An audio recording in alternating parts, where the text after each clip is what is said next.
welcome back to another video. Today I'm going to be giving you guys a look at one of those figures that's not retro review in my opinion, and it's not new either, and that is the older vintage collection Qui Gon Jinn. So if you're curious to see how I ended up with this figure and why the card back is in such poop condition, please feel free to check out my, February mail haul video. I don't know what I've named it at this point, but I'll link it. But yeah, and you'll see where I got that figure and the card quality anyways. But yep, so this is actually a figure I never ended up picking up when it was out. It's got the you could win a life-size statue sticker with Darth Maul on it. And I believe this one is, 2012. Really cool though. I actually I have one Qui Gon Jinn. It actually initially started as my sister's and she's lost his lightsaber and there's a big E written in Sharpie on his back because we had to separate our figures. She wrote her initial on hers. And then obviously when she was done with Star Wars, she gave them all to me. That's the only Qui Gon I have and he's from episode 1. So this is actually a much needed figure for my 3 3/4 inch collection. I'm actually really excited to have this. And so we do get the vintage style packaging with the Phantom Menace on the nameplate here. Qui Gon Jinn, that cool sticker. I like when they do offer stickers. It's very fun. Kinner down here, the figure in the bubble, and on the back, we have the Wave.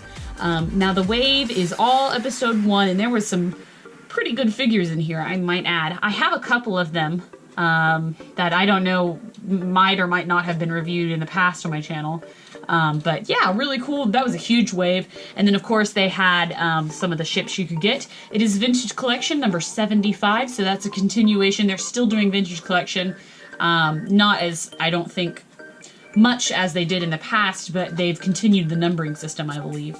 And so yeah, let's go ahead and take a look at Qui-Gon out of the package because the card is not worth saving. Alright, and here's Qui-Gon out of package.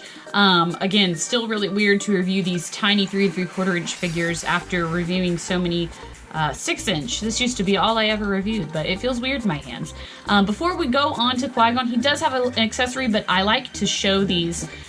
They are the little tiny, oh, this one's not. Okay, I thought that it was like one of the little collector catalogs, but this is the Darth Maul giveaway, mail away card, which obviously isn't valid. The entries must be received by 8/31 of 2012, so I'm a little bit late, just by a few years. But anyways, Qui-Gon does come with this lightsaber, which I don't know if you can tell, but it is curved from being in the package so long. And it's nice. I mean, it looks like his lightsaber on the hilt. Good paint job. We got the red dot for the igniter, not emitter. But the ignition button, I don't know what the heck you call it. And then some gold or silver detailing on the back there. I am not entirely convinced they made this figure for the vintage collection. It's a little bit bulky in the hilt from some of the things I've seen. Sometimes these lightsabers are really, really dainty, and a lot of times the blade is removable, and so I'm not 100% convinced this is not reused. But nonetheless, it's nice. The Qui-Gon I have doesn't have a lightsaber, so I will take anything. This is the figure here. And he looks pretty good. He's not the best, but they weren't really doing the best quality back then. He does come with some soft goods robes that I feel like are really bunched up in the back and can get totally out of hand if you try to mess with them, so I am not going to touch them. But then, of course, you do get his sculpt, and I have no idea. I can actually check on the bottom of his feet. It's really nice that they used to... Just kidding, there's nothing on the bottom of his feet.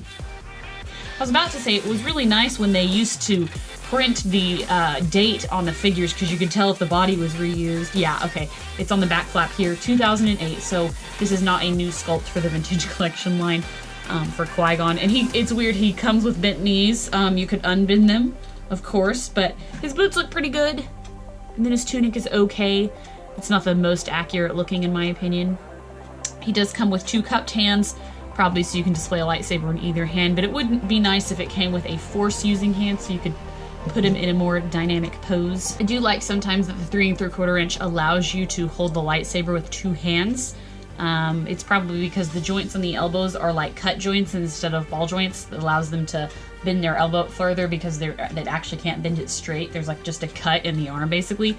But not too bad. The articulation is going to be okay in this. There's a ball joint in the head, but his hair is going to prevent it from really moving at all.